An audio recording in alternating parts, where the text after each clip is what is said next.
This is the Cato Daily Podcast for Saturday, October 31st, 2020. I'm Caleb Brown. Each president stands on the shoulders of predecessors when it comes to executive power claims. So how do Joe Biden's views on executive power line up? Cato's Gene Healy details what Joe Biden and his running mate Kamala Harris have to say about the powers of the presidency. We've discussed this before, but remind our listeners, to what extent has Donald Trump asserted new presidential authorities? He's certainly big for broad theories of executive power. He says things like, "When somebody's president of the United States, the authority is total." Luckily, the bark has been a lot worse than the bite. So, uh, a lot of what when figuring out Donald Trump and executive power is largely a matter of separating signal from noise. He tends to tweet out a lot of crank theories of executive power, 9 out of 10 of which there's no follow through for. I think it would be fair to say he doesn't have a philosophy of executive power restraint. But on the other hand, the major executive power grabs that have happened in this administration, and there have been some significant ones, uh, involve things like national emergency powers, the use of national security powers in trade, on war powers. He has been in the Bush Obama mold, with one exception, which would be the targeted killing of Soleimani in Iran. In general, I think he's gone further than his immediate predecessors in terms of stonewalling Congress in the impeachment investigation. But uh, again, you really have to you have to separate out the noise from the signal, the bark from the bite. Uh, it's fair to say that Donald Trump is a fan of executive power, and certainly doesn't have a philosophy of self-restraint when it comes to the use of executive power. All right, so what do we know about his Democratic opponent? He served as vice president for 8 years, and as a senator, we might get a false impression of his views of executive power because, of course, he was in the Senate, not the White House. Right. Well, everybody at Cato, every policy person at Cato thinks that their issue is the most important, and it should be getting a lot more discussion in this campaign. And I'm no exception. My issue being executive power, but I'm right. I'm especially right because uh, what's the major issue that's going to come up in any new presidency is what can the president do with the powers of the office without Congress? It's sort of the quintessential question about what this particular presidency, is going to be like. And in this campaign, we've had really too little discussion of executive power issues. A lot of them have tended to come up only obliquely. So Joe Biden, for a while in the summer, is pushing a national mask mandate. And he says in September, our legal team thinks I can do that. Well, I don't know who's on their legal team. If it's not John Yoo, that's pretty doubtful. That's the idea of the president implementing a national mask mandate, telling all Americans what to wear on their face. There is no statutory or constitutional authority for that, and it really is as broad a claim as President Trump's assertion that Article 2 gives him the right to do whatever he wants.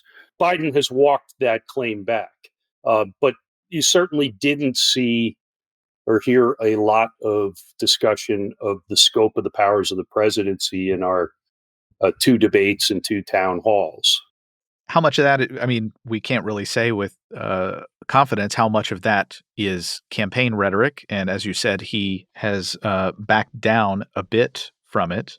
To what extent has he been critical of this president on uses of executive authority? Yeah, in the town hall that took the place of the second debate in Biden's town hall, he lit into President Trump for his recent executive actions, extending unemployment insurance and suspending payroll tax collection. Uh, in the wake of the failure of the replacement for the CARES Act. And Biden said in that town hall, some of my Democratic friends say, well, if you can't get the votes by, you can do something by executive order. And Biden says, you can't do everything by executive order unless you're a dictator. We're a democracy. We need consensus. So this is what Biden said, and it's sort of music to my ears.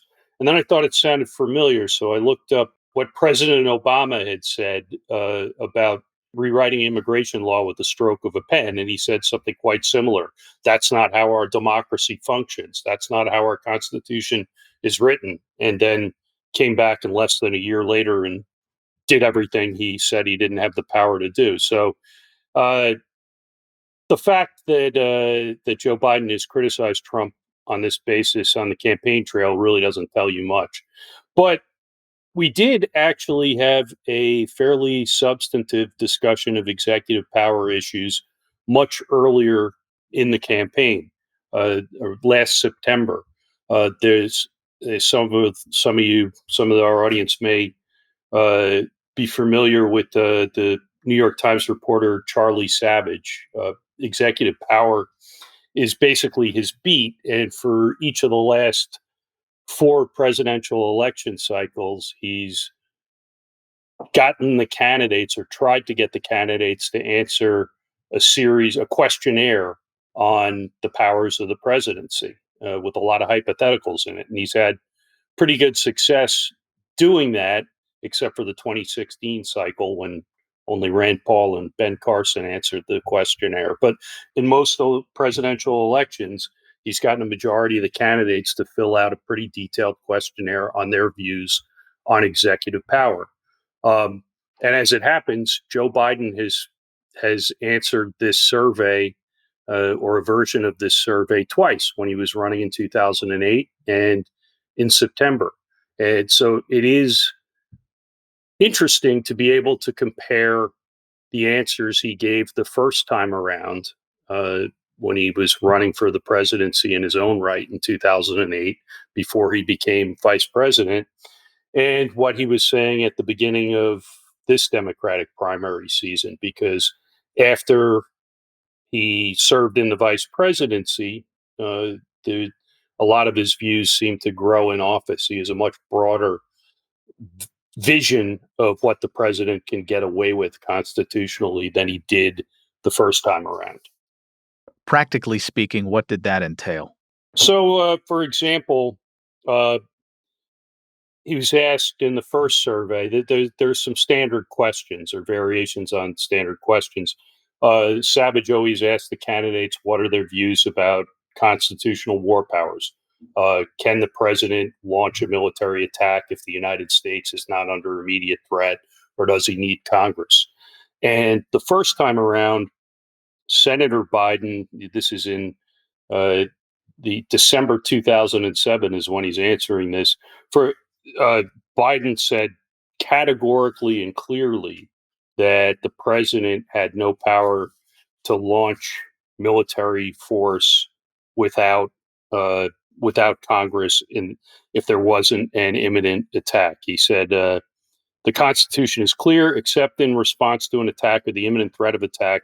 Only Congress may authorize war and the use of force. Left himself basically no wiggle room. And it was pretty consistent with what he was saying on the campaign trail around this time. At one point, I think the same month, Biden told the campaign rally that if George Bush was to try to launch a war against Iran, that Biden would make it his business to impeach him. Which is kind of hard to do from the Senate, but people knew what he meant. The contemporary version of this survey, the 2019 version, Biden running now, he's left himself a lot more wiggle room. He says that the Constitution gives the president the power to direct limited U.S. military operations without prior congressional approval if they serve important U.S. interests or are limited in scope, nature, and duration, which is essentially Libya. That's almost directly from the Justice Department Office of Legal Counsel memo in 2011 justifying Barack Obama's war on Libya, bombing campaign against Gaddafi. Obama had answered this question too, and he gave about as a constitutionalist and strict answer as Biden did. And then when he got into office, he went back on that, and that quote, his quote from that interview, got thrown back in his face. Biden supposedly was against the Libyan adventure. That's what some of the reporting says. But now, to a certain extent, he's hamstrung by what's happened in the administration. And if he's not going to get caught out saying that the Obama Biden administration launched an unconstitutional war, even though they clearly did. All right. So, as you noted, the Joe Biden has walked back claims that he would, as president, have the authority to issue a national mask mandate, or whether or not he claims the constitutional authority to do it. He definitely said that he wanted to do that. So, how does Biden responded to other questions about emergency powers of the White House? Well, it's interesting because I think, as we said at the top of this podcast, uh, one of the few areas where President Trump has been dangerously innovative in the use of executive power is with the use of national emergency powers. Uh, national emergency declarations aren't new, but what was new was his border wall emergency. The idea that you could lose a budget fight with Congress and then just do an end run around the budget process by in declaring a national emergency and building your border wall, finding the money for it. So I think that's an important question. And Savage asks that question. He actually gives a list of proposed areas where there could be moves by Congress to restrict presidential powers. He gives a list of about 10 of them. And the first one is national emergency powers. And he asks the candidates, which of the things on this list would you be willing to support? Which areas of presidential power do you think would be deserve to be restricted, and you'd be inclined to sign legislation in that area? And interestingly, Biden just passes right by the national emergency restrictions. He doesn't acknowledge that Savage has asked that part of the question, and he goes on to support a number of restrictions on executive power, but a lot of them are, I would say, the bulk of them are tailored towards the particular issues surrounding Donald Trump, and they're not really going to hamstring a Joe Biden presidency much. A lot of things like forcing the president and presidential candidates to release their tax returns, which Biden has already released his tax returns, tightening up restrictions on nepotism unless he's going to appoint Hunter Biden envoy for Middle East peace or something. This is probably not going to cramp Joe Biden's style, but he will not acknowledge that he will not commit himself to restricting the ability of the president to seize new powers through national emergency declarations. And there might be a good reason there. You can read too much into the silence, but when President Trump made that border wall emergency declaration, you did see quite a few uh, Democratic candidates, Democrat elected officials, and Democratic legal thinkers kind of sit up and go, what could we do with these powers in areas like climate change and gun violence? So this is a weapon that Trump, in some ways, has added to the executive arsenal, and it may be something that Joe Biden wants to keep in his quiver. That's something that should worry us. What about Kamala Harris? She, in her time as a prosecutor, showed really no compunction about using being pretty harsh and not showing a lot of giving a lot of people grace when she had the ability to do so. What are her views on executive power? Well, yeah, the people who go into who become prosecutors, generally don't have a lot of compunction about wielding executive power, and Kamala Harris is no exception. Uh, so you'll recall that she, of course, was a candidate for president in her own right. And as it happens, she answered this survey as well. And if anything, her answers are less direct, leave more wiggle room, they're cagier and more expansive than the top of the ticket. Uh, so she answers the war powers question by saying she won't hesitate to do what it takes to protect our country in the face of an imminent threat in the future. Does that include bombing North Korea or Iran? She says those situations would require careful consideration of all the surrounding facts and circumstances. Uh, the Another question on the survey involves whether it's lawful to hold American citizens without trial as enemy combatants or kill them with drone strikes.